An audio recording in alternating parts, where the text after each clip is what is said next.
Let's start on gig economy workers, which I suppose are sort of partly your areas if you think of innovation. I know you've got an interest in this.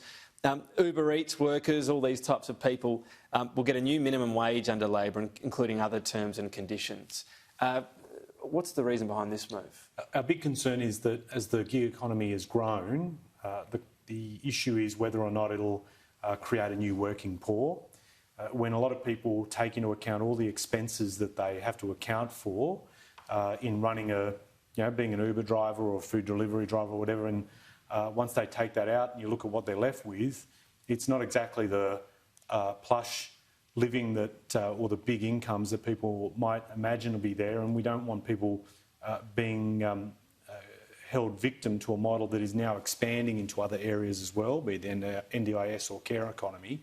It's not really an issue about technology. People think that it's because they've got an app that's what's driving it. It's really a business model, the way it's treating people. And a lot of people have taken this up through the course of the pandemic. I think in 1 month, off the top of my head, you saw 50,000 sole traders emerge in the employment stats, which indicates a lot of people moved to gig economy work just to get some sort of work in the interim.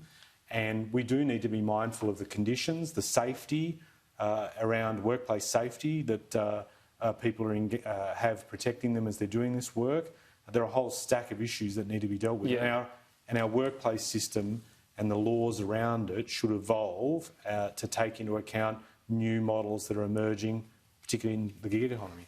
Will you be prescriptive at all? I mean, presumably this would cut to some extent into the profit of the companies, but also people you would think, have to pay more. When you see how low delivery fees are for UberEats as one example, someone's got to pay. So is that also a message you're willing to tell Australians the services you've been getting, some of these are just too cheap, and that means people are not getting paid enough? You'll have to pay more. I think the sense of a fair go in Australians would lead them to think carefully and deeply about how people are being paid under these systems.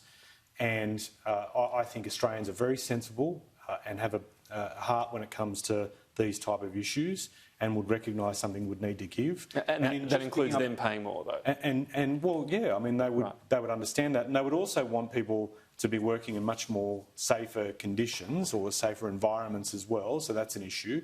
But in your question, you made the point about hitting into profits, and I would hate to think that these companies would value the profits above the longer-term well-being of the people delivering the services within their businesses as well. It cannot be a zero-sum game where it's just all about profits for a lot of these big companies and with little regard to the longer-term livelihoods of the people that are working there and their safety. Well, there's also, of course, what the restaurants themselves make. Look, we'll see where you land on that. That's another issue too. Yeah, we'll see where you land on that. Some criticism of... you had some criticism before of the media reform laws the government's undertaking to do with making Google and Facebook pay for news. Are you fully supportive of Labor's official position on this? I mean, you're in shadow cabinet now. We've said that we want to work in code. Michelle Rowland, as the Shadow Comms Minister, has been making that point for months. A lot of the stuff that Michelle has pushed, for example, there was no room for the ABC and SBS under the government's initial plans. Michelle had rightly raised that they should be incorporated in this, and they have been.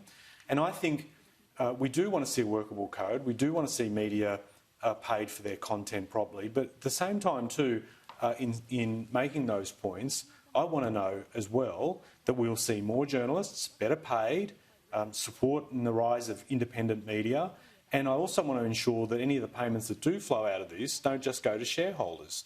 I mean, the whole point of this exercise is to see stronger media in this country, and and that it's not affected unduly by the rise of technology. And I think there should be a demonstration that this reform process will lead to stronger media, more journalists, better paid journalists as well, so that we attract quality into the fourth estate. I won't attack you over journalists' pay, going into bat for that. But, I mean, on a serious note, when you say it has to lead to more journalists, the issue with journalism has been shedding them. And I mean, even just media companies being able to consolidate would be a win at the moment, wouldn't it? I mean, it seems like a bit of a high bar. We've got to hire a whole host of more journalists. That might not succeed in doing this, but if it stops the decline, that would be an achievement, wouldn't it? Well, if it's stopping the decline and we see shareholders do better than working journalists, that's an issue from my perspective, because the whole thing is about reporting, right? Like, it's about people being able to have access to the news to make informed decisions in a modern democracy.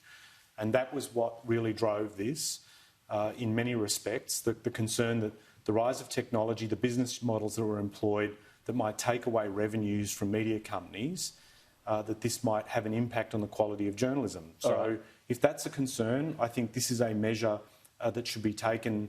Like, if we are going to see this media code come into effect, we want to see the benefit of it. And the benefit of it is more journalists, more independent media, more abilities for people to get information to make decisions, as I said, informed decisions in a democracy. Just finally, what did you make of Google threatening to withdraw their search engine capability in Australia?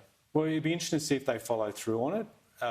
It's clearly a serious threat. I noticed there was some talk on the weekend about Microsoft filling the void, but the way I understand this system works is that Microsoft wouldn't necessarily be considered a designated service, so all the things that people were hoping to get as securing revenue out of Google, if Google's not there and Microsoft doesn't really occupy a big part of the search market in Australia... But it would if Google was gone, right? Well, yeah, over time. And the same issues that confront Google will confront Microsoft as well. But having said that, I think the bigger thing is having a workable code, something that works for everyone.